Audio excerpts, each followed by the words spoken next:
If I would tell you today, Kendall, hey, if you could avoid losing out on $100,000 if you just stayed in your current job for another 60 days, would you stay? Absolutely. Yes. Fewer people know that you only get to keep your company match once you've passed a certain vesting period. At least that's the case with most companies. So there are some companies that offer you get your company match and it vests immediately. But for a lot of companies, you actually have to stay with that company for at least 2 years in order for you to be able to keep that company match. So you're starting to shop around for other roles.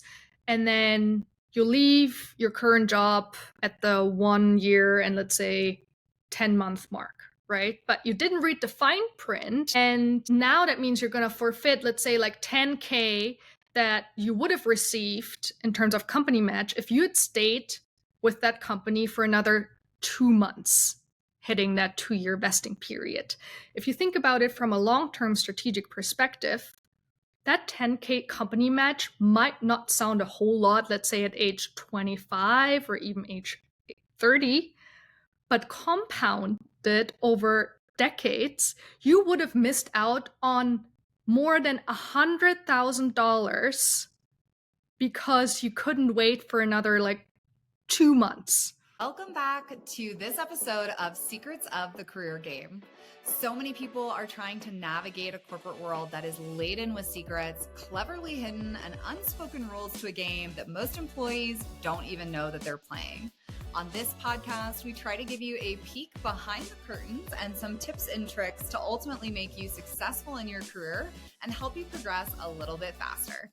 Today, we are going to be talking with Thamina Stoll, and I cannot express like my level of enthusiasm and excitement for the topics that we're going to cover today.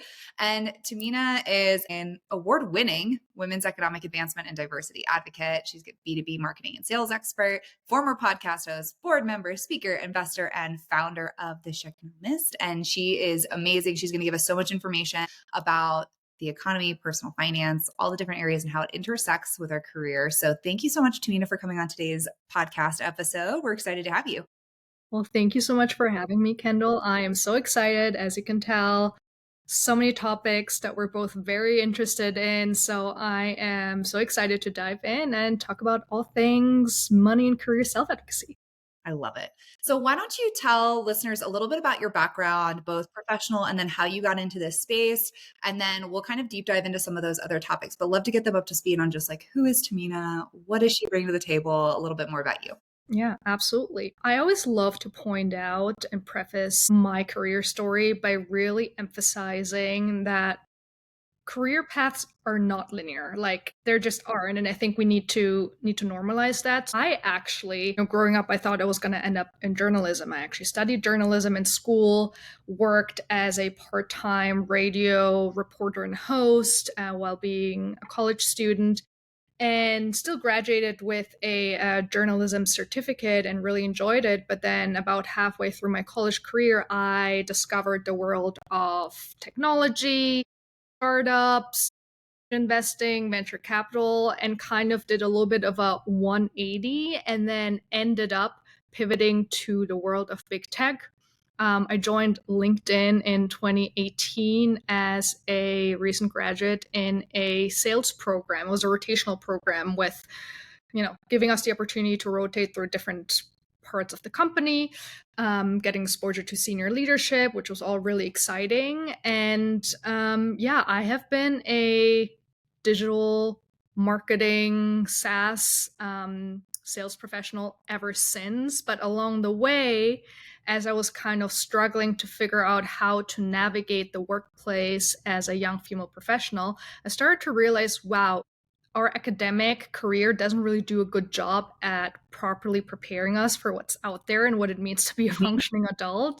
I started to share some of my own experiences through my first podcast, FemHive, back in 2020, and started showing up online, specifically on the LinkedIn platform. that kind of got me really, really passionate about the topic of money and career self advocacy. And it kind of, started to escalate over there. I started doing more public speaking in that space. And yeah, now I get the opportunity to juggle both of my 9 to 5 in big tech with, being a public speaker, being an advisor, an investor, and someone who is just building a community of women all over the world who want to take more control over their professional and financial futures. I love that. And so much of what you said, we could have whole episodes on. Like, I empathize with it because I always talk about how career is more of a lattice than a ladder. That, like, sometimes you're going to move sideways, sometimes you're going to move up, sometimes you're going to slide back. It just kind of depends on what you're trying to achieve. And I love that you're juggling both because I also juggle my 9 to 5, where I lead corporate strategy and then also my career coach persona. So lots of great stuff for us to dive into. Why don't we start with like the big question, which is, where do you see the intersection? You talked about like female empowerment through their financial and their career. Where do you see that big intersection between finances and career? Like, where are we sticking, so to speak, instead of growing? Yeah, absolutely. I think whenever I talk about financial self advocacy, I always talk about freedom. Because at the end of the day, money is really a tool to unlock freedom, and specifically freedom of time and freedom of choice. And I see so many women, no matter their age, be miserable in their careers, miserable in their jobs, unfulfilling position, toxic job, microaggressions, you name it, burnout, right? And so I am really vocal about unlocking freedom of time and freedom of choice through money self advocacy because money gives you more options. For example, to leave that unfulfilling job, to leave that toxic boss behind, really. And at the end of the day, it really is just centered around freedom. And I wish that more women out there knew that there's so many options nowadays to just leave the environments that no longer serve. I love that. And it's interesting that you say that because I've talked about this with clients before that since founding that career coach, it's interesting how much that freedom affects your day to day in your corporate life as well. Because it's not just about being able to, like, leave at the drop of a hat if you wanted to, but it's also about choosing what gets you emotionally riled up. Like, a lot of us have a lot of emotional connection to our titles and our job, and the freedom to be like, I don't care that much. You guys want to do the wrong thing. Like, great. Let me know if you change your mind. It just becomes so much more freeing when you have this alternative in your financial status. I love that. Thank you for tuning in to today's episode. If you're finding the information on this podcast helpful and you're looking to take control of your career and start to elevate yourself to the next level, go ahead and check out our course. Go to bit.ly/career coach course to get signed up today and to start taking your career to the next level and navigate the secrets of the career game. Add something to that kind of because I think that's so important to figure out because, I'm 30 years old. So, I have like 7 years of full time work experience under my belt. And in the beginning, being a very ambitious, high achieving type A person, I was like, yes, I'm going to work myself up the corporate ladder, running for that Fortune 500 C suite title. And now at age 30, I'm like, that's actually the last thing that I want, right? Mm-hmm. Because I do see so many other women, especially women who are 5, 10, 15 years ahead of me, being miserable, leaving their jobs because they're burned out. And so I have a completely new career plan that's basically saying, hey, Thamina, you're going to optimize your career and the professional decisions that you're making based on freedom, as in, I am optimizing my career towards being able to do what I want, when I want, with whom I want, and do very little I hate. Yes. And that's so true. And it's an interesting intersection between the two of us because when I was 28, I was offered that CFO role that everybody covets. And I had worked really, really hard. I graduated college at 19. So I had been about 9 years in the workplace. And I was like, yes, this is it. This is the title I want. And they offered me to it. And I looked at my husband and I was like, yeah, I'm going to turn it down. I don't want that at all.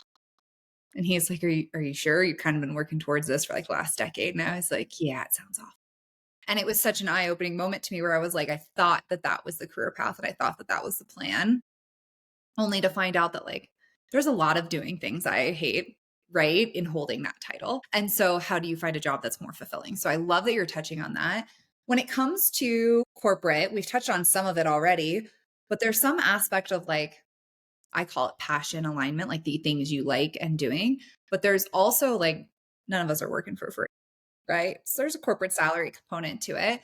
So how do you encourage women to really find that right fit job, but then also work towards that financial freedom that allows for more later on? What does that look like for you? Yeah. I think one big question that you should always ask yourself before you accept a job or accept to work for a company is like, who are the type of people I want to be surrounded by on a daily basis, both internally and externally? Like, for example, I'm in a client facing role.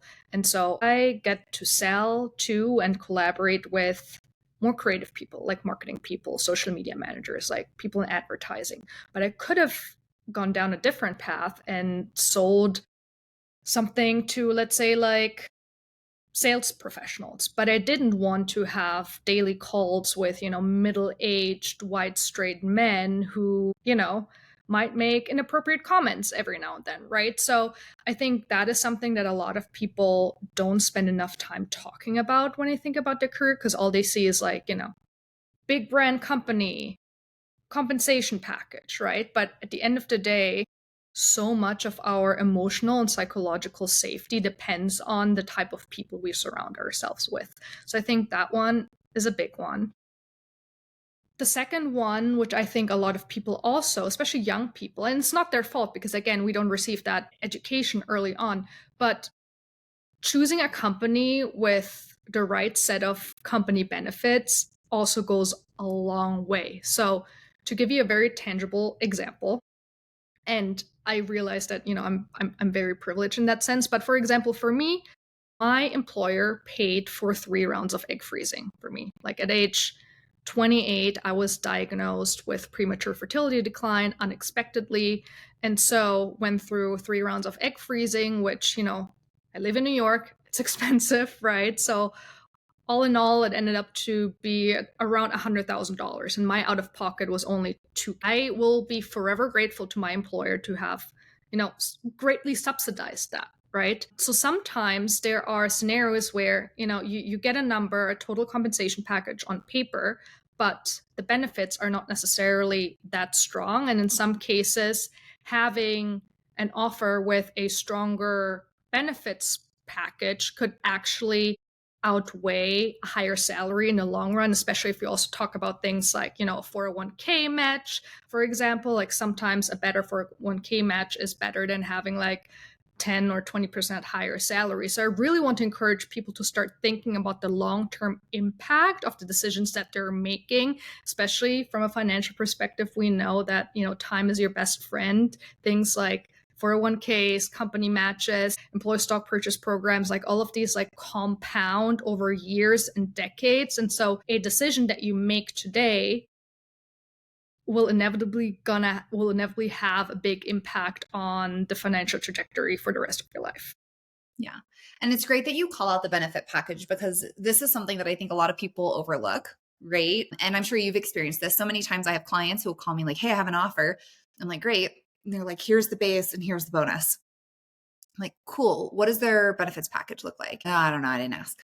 I'm like, "Okay, so let's ask about that." Especially for women. Like I was very lucky. The company that I worked at when I had my 2 kids, we had 6-month maternity, which was awesome for the States. If you're listening and you're from Canada, I know you guys get like a whole year and it's great. Okay. But for the US, 6 months is like very rare and very good maternity leave. And they also would pay for up to 3 rounds of IVF. They also did egg freezing support, right? So it was a really great company to work at as a woman who was in that stage of my life that I was looking to have kids, right? It was a great company for a number of reasons. I've talked about it before, but that was one of the things that like I didn't value when I started working there 5 years before I had kids. And then when I had kids, it was like, oh my gosh, I'm so glad that I'm working here when I have all these benefits. So I definitely think that that is a great thing to draw attention to, especially, you talked about employee stock purchasing and K match, which are compounding financially. But I think the other thing that you touched on is something that I think gets undervalued, which is the people that you're going to work with. I've said it so many times. I don't think your job has anything to do with whether or not you're happy with work. I mean, there's some impact, like nobody wants to sit there and do data entry. I mean, unless you love data entry, nobody wants to sit there and do data entry 10 hours a day by themselves. But a lot of it comes down to, do you work with people who you like, or do you work with people that you don't like? So what are some of the ways that you encourage people to figure that out, as, like, say they were in the job market? How could they determine if this is going to be a company where they like the people that they work with? And how could they determine whether or not the benefits package is going to be the right alignment for them long term? Yeah, totally. Love that question. So I think having informational interviews with people who work at the company and ideally in the same organization is absolutely key. So I would definitely recommend to people that they do some, LinkedIn stalking, trying to identify people at specific companies with similar job titles, reach out to them and be like, hey, I'm looking to apply for this role, or I'm considering working for this company. Do you mind hopping on a 20-minute call sometime over the next 2 to 3 weeks so I can learn a little bit more about your experience working for XYZ? Maybe there's even an opportunity for them to like refer you. And in many cases, they then, if you end up getting hired, they would receive a referral bonus, which is always a nice to have. So that would be a win-win scenario for them. Or like for everyone involved. So that's really number one. Number two, I would say, is listen to your gut feeling as you're going through the recruitment process. Like, how helpful is the recruiter themselves? Are they very much on top of it? Are they making sure that you're well prepared and you know what's actually going on in every subsequent round of interviews? I think that is something that is often overlooked, because at the end of the day, you and the recruiter should be on the same team. And oftentimes I feel like there's this big misconception that it's like you versus them, when in reality, if you think about it, a recruiter is getting measured against how quickly they fill an open role. So it is in their own best interest that you do well in your interview, because that means that they can get to the offer stage earlier and they can then, hit their KPIs for that year. Be transparent about that. Like, try to help them as much as you can and vice versa, because again, it is a win-win. And then oftentimes, as part of an interview process, there's going to be peer interviews, where you actually get to talk to someone on that team or a team member that is adjacent to your potential future team. So feel it out. Is that someone you could actually see yourself, having coffee with or having lunch with, right? I think that is oftentimes the best indicator for whether or not a company is a good fit. And if there's specific things you are really passionate about, such as in my case, I talked a lot about employee resource groups because I knew I wanted to get involved with women at, and then they were sharing their own personal experiences being involved in ERGs or attending specific events. I think all of these points are really, really telling when you talk to existing employees at potential future companies that you want to work. Yeah, I totally agree with everything that you just said. Things I would add is, you mentioned in the recruiter process, like, does it give you the warm fuzzies? I'm paraphrasing, warm fuzzies, right? That is the best that company is ever going to treat you, is during recruitment, like, full stop. And I think people undervalue that. And they're like, oh, well, they're probably really busy and they're filling lots of roles and da da da. It is the best white glove treatment you're going to get. If they're not holding your hand through the interview, they're not going to hold your hand through onboarding. I promise. And so I agree with that 100%. And I think, to your point of peer interviews, if they don't offer a peer interview, ask for one. Because I've told this story before and I never throw the company's name out there because I don't want to be that person. But I interviewed for a company. This was probably like 12, 13 years ago. It's been a while. And this company had a really bad reputation, but the hiring manager seemed great. The job was like perfectly aligned to my skill set. The recruiting process was great. And I was like, oh my gosh, this is like everything I want, big salary jump. And I asked them if I could speak to a peer on the team, and they said no. Right. And I was like, what do you mean no? Oh, we've had a lot of turnover, and the team's really busy, and we don't want to spend their time doing this. We're happy to have you. And I was like, that is the biggest red flag. You don't want me to talk to somebody who could be my peer? That's terrifying. Yeah. Yeah. And so ever since then, any interview, I'm like, who can I talk to that I would be with? Because now I'm like, okay, well, that was terrifying, and dodged a bullet. And I actually know the person who ended up taking that role, and he now works for me. So full circle, Full right? circle moment. But I do think that I love those tips for feeling out people, because a lot of the time I think we get nervous. Like, they could lie in the interview. The hiring manager can make it seem great, but it's not great. That's all true.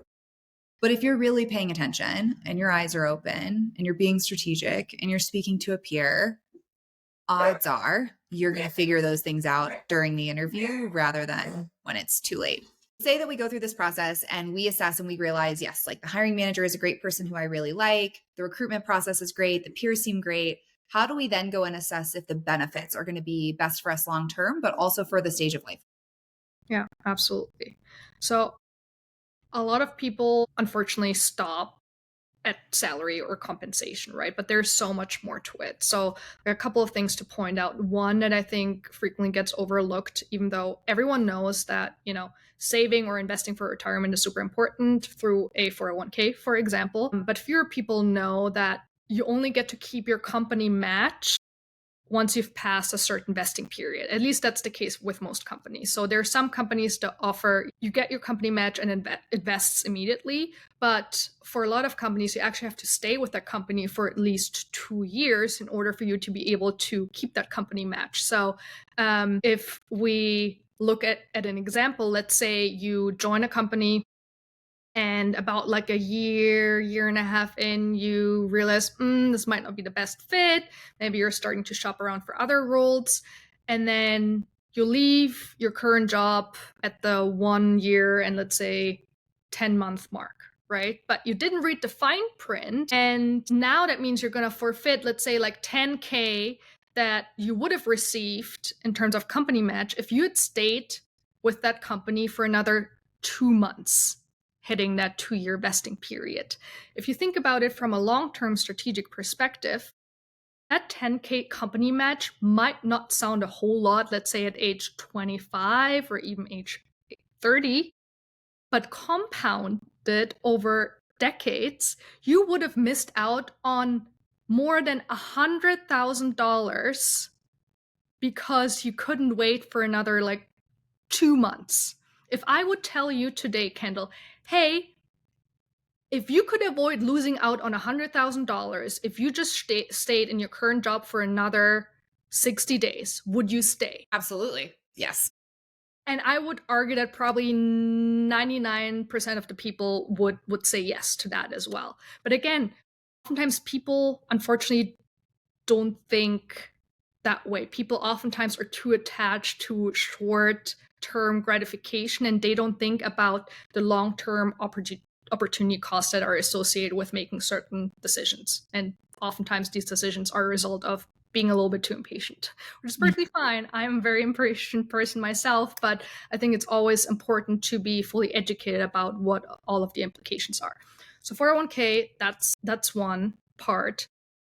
There is actually also another part to the 401k, which is really interesting that also not that many people know about, which is a mega backdoor K opportunity, which for those of you out there who might not be as familiar with this concept, most people are familiar with the pre-tax 401k where you're able to, this year in 2025, I think it's like $23,500 you're able to contribute towards your 401k in pre-tax dollars, right? But there actually is an additional layer of regulation to it where if your employer provides a mega backdoor 401k contribution, that contribution limit actually goes up to 70,000, where you can contribute an additional, how much is it, like 46,500 post-tax dollars to your 401k. That can save you so much money because it's going through like a Roth conversion, meaning that on those post-tax dollars, you don't pay any taxes once you liquidate that money when you're retiring. So that is another huge benefit that a lot of people don't know about, right? So that's all to say that sometimes, again, going back to what I was saying earlier, sometimes a better employee benefits package can significantly outweigh a higher salary at first glance. Other considerations are obviously equity compensation, like deeply familiarize yourself with stock options, for example, if you work for a private company, right? Like, what are the tax implications? There's something called alternative minimum tax, which a lot of people that work for private companies who are granted stock options have to, confront sooner rather than later. Employee stock purchase programs, which oftentimes provide you with the opportunity to invest in your company's stock at a discount. It's oftentimes deducted from your paycheck, so that makes it really easy for you to invest on a consistent basis. We talked about, fertility benefits. If I was a menstruator, in their 20s, early 30s, that is actually something I would definitely take advantage of because, again, I was mentioning earlier, I saved almost $100,000 and probably wouldn't have been diagnosed with premature fertility decline early in life because I thought, I'm going to do this once because I'm still young. I was 28, didn't even know that you could suffer from premature fertility decline in your 20s. So I probably wouldn't have found out that I was suffering from this condition until much later in my mid 30s when I might have tried to start, having children. So I will be forever grateful for that. So always make the decision that allows you to milk the cow while you still can. Yes. And I would add the only benefit that you didn't mention, I agree with everything that you said, is also paid time off. Yes. Right. Now, there's a whole debate. We could have a whole debate about unlimited PTO versus measured PTO for myriad of reasons. But understanding how much time you can actually take off, if you think of calculating your income at an hourly or a day rate level, PTO has a huge impact on that. Right. And I have had clients come to me who are like, oh, I have 16 weeks PTO. And I'm like, that's nuts. And they're like, yeah, it makes it really hard to leave and go somewhere else when I can take 4 months off a year without getting in trouble, especially in US where the standard is like 20 days, 15 days, things like that. I think also measure in, but I totally agree with you that if you're not, when I got my first job out of college, I remember my parents being like, you have to max out your 401k. You have to do that right away. And when you're 22, 24, you're like, meh, I'm not going to be old forever. I have like so much time, right? And then you get old and you're like, oh God, we have to like retroactively figure out how to fix this problem. But I do think like at least hitting your employer's match at a minimum is a good rule of thumb no matter your age, right? So if they do a 6% match, make sure you're getting that 6% in there. Yeah, right? totally. And I think a big aha moment for me was when I finally truly understood the power of compound interest. You've heard about it probably in school, economics class, but unless you're actually able to apply that concept or even other financial concepts to your own personal finances, that's when it gets real, right? So I would recommend to anyone out there, if you haven't done this already, play around with a compound interest calculator, plug in some hypothetical numbers, or even better, some real numbers, and see, okay, if I invest additional $100, additional $500, $1,000 each month, how big of an impact is that going to have on the potential portfolio size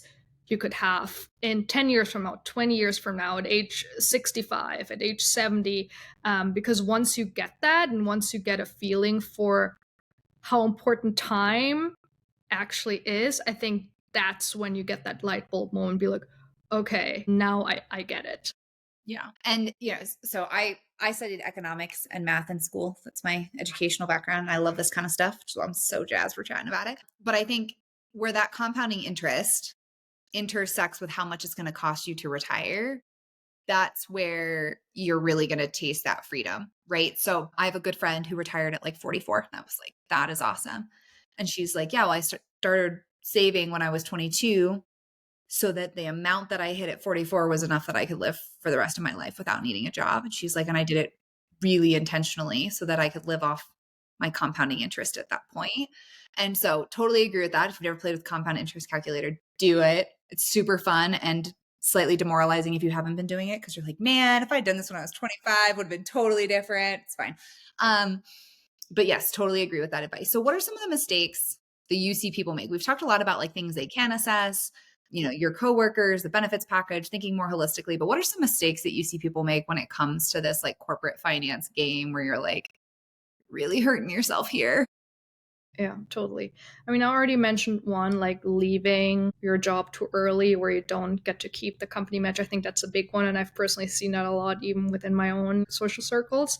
So that's number one. Number two is, and this might be a little bit unpopular, but I think how there's this common budgeting recommendation of like 50-30-20, 50% spend on essentials, 30% spend on discretionary, 20% spend on like saving, investing.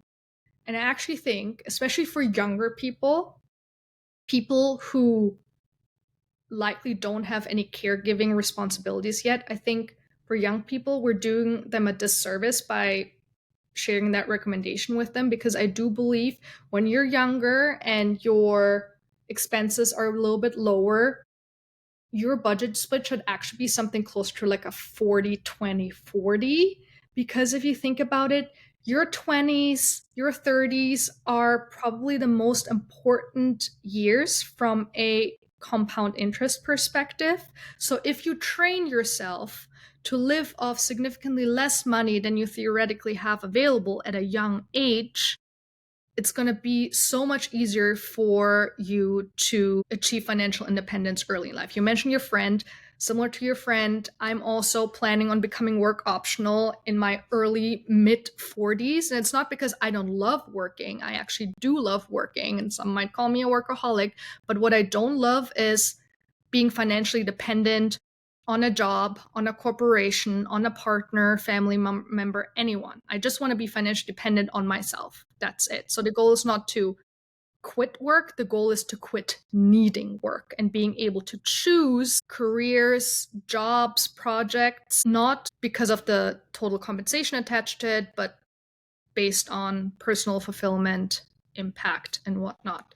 So my recommendation would be for people to really, again, try to live below their means. I think that's a really big one. And then if you can, especially when you work for private companies, we talked about stock options a little bit earlier as well. Always work with an accountant that is specifically like focused on, your industry, your area. They can really help you invest and like purchase your options, like sell off stock in the most tax beneficial way. That would also be a big recommendation. Yeah, I love those. And I agree with living below your means. I think we're definitely in a consumer society. And I lived through YOLO. So I remember. But I do think that, so often people are like, yeah, well, you spend what you make, which is true. You're going to spend it one way or another. The question is, are you spending it in a way that sets you up for long term success or short term satisfaction? So definitely recommend exactly that, making sure that you're saving. I would add to that, making sure that you're saving before you're spending. So for me, I have a mental hard stop against savings.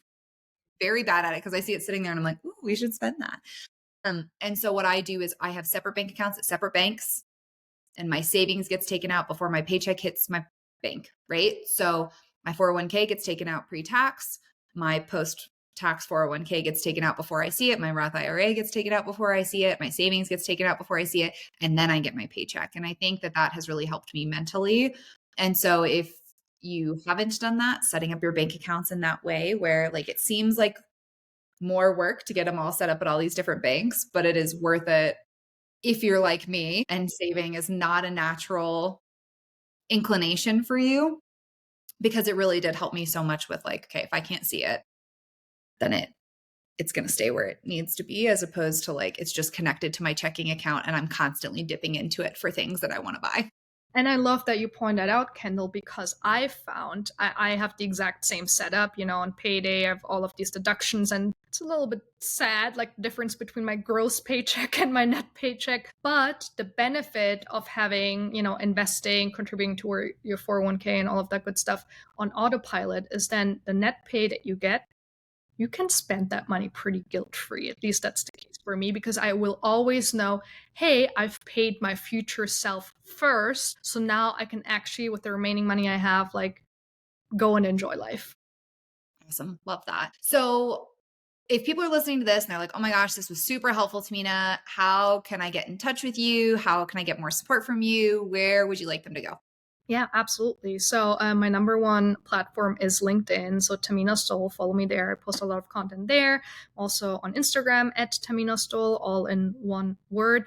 And then I also have a biweekly newsletter called The Sheconomist at sheconomist.com, where I help young female professionals in their 20s and 30s, primarily in corporate settings, flip the script on money, career, and well-being conventions. So if that sounds interesting, feel free to subscribe. I'll also be launching my membership community very soon, where I will be teaching a lot of the stuff we talked about in more detail, talking about money mindset, talking about how to reverse engineering retirement or early retirement. I'll be bringing in amazing guest speakers on all things like managing money with your partner, on venture capital and angel investing, money self-advocacy, salary negotiation. So if that sounds interesting, I highly recommend subscribing to my newsletter, because my newsletter subscribers will learn about all of this good stuff first.